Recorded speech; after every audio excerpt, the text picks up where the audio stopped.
So ఇలా సామాజిక నేల తెలంగాణ రావాలి. కానీ ఈమె ఎవరు అసలు సామాజిక తెలంగాణ గురించి మాట్లాడేది? కవిత ఎవరు మాట్లాడేందుకు? కవిత ఏ వర్గాలకెళ్ళి వచ్చింది? దోపిడీ చేస్తున్నటువంటి కులాల వర్గాలకెళ్ళి వచ్చిందా తన?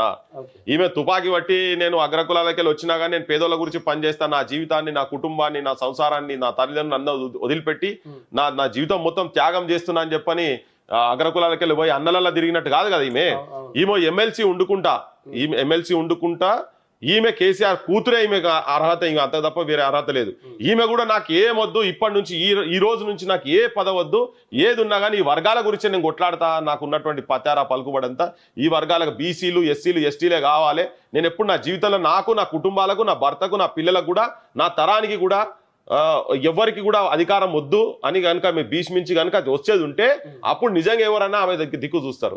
నువ్వు ఉన్నాయన్ని మొత్తం అంతా అందరు చేసిన అన్ని చూసి కుప్పకాడికి వచ్చి బస్తాలు నింపిన తర్వాత, వడ్లు బస్తాలు నింపిన తర్వాత ఎతకపోయేటందుకు, దొంగలు పడ్డట్టు ఈమె ఇప్పుడు వచ్చి అందరు తయారైతే ఇప్పుడు బీసీల దగ్గర పైసలు కనుక నా దగ్గర పైసలు నేను చూపిస్తుంది ఏడపోయినా కానీ ఈమె బొమ్మలు పెట్టుకొని బీసీల మీటింగ్ ఈమెకేం సంబంధం?